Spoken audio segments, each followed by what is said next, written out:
Tek lidhje direkte, duat lidhen fillimisht me Drenasin. Atje kam drejtorin Arjan Krasniqi për të diskutuar për një problem lidhur me pronësimet.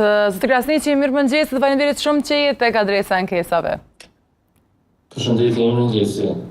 Desha t'ju pyes pak që mos marrim më shumë kohë, kështu sa i përket një rasti kemi pasur, pra që ka ndodhur në Çikatov të Re, një pjesë e tokës, pra që fillimisht përdorej, besoj jeni edhe në dieni të rastit, përdorej nga disa familjar, pastaj i është kaluar dikujt tjetër.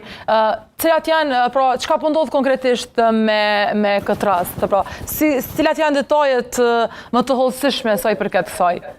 Po, përshëndetje Blerina, Drenasi e ka një pjesë të konsiderueshme të tokave bujqësore dhe përgjatë viteve 2014 dhe 2015 ka qenë një projekt i udhëhequr nga Ministria e Bujqësisë për të bërë përfundimin dhe zbatimin e procesit të riorganizimit të parcelave bujqësore. Domethënë, ky ka filluar gjatë viteve 80 dhe nuk është përfunduar në kohën e atëhershme. Pastaj komisioni i angazhuar nga Ministria e Bujqësisë për gjatë viteve 2014 dhe 2015 ka bërë riorganizimin e parcelave bujqësore të tiko 21 zonave kadastrale në Drenas, përafërsisht rreth 5.000 hektar në këtë zonë.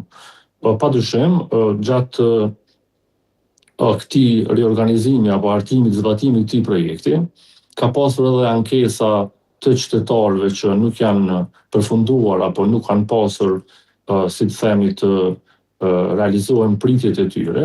Qëllimi i riorganizimit i këtyre ka qenë që parcelat e vogla të bëhen dhe të bashkohen ose të ndryshohen edhe në ndonjë pjesë e kufijve të tyre të parcelave të bëhen më të lehtë punueshme dhe të qasshme.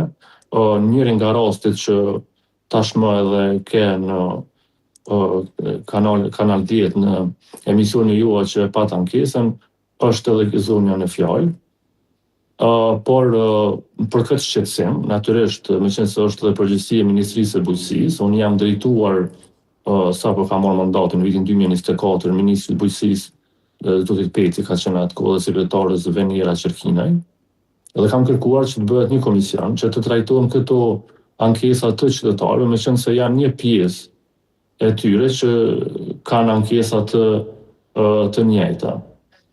Për më shumë, zyrtarët tonë drejtorinë për gjeodezi, kadastër dhe pruni trajtojnë me shumë profesionalizëm secilë ankesë dhe kërkesë të qytetarëve, dhe padyshim një rast sikur që është i zonjës në fjalë, adresë ka vetëm gjykatën dhe Ministrinë e Bujqësisë. Po, falenderoj shumë Arjan për këto detaje dhe për gjitha këto informacione që i dhe për ne dhe për shikuesit tonë.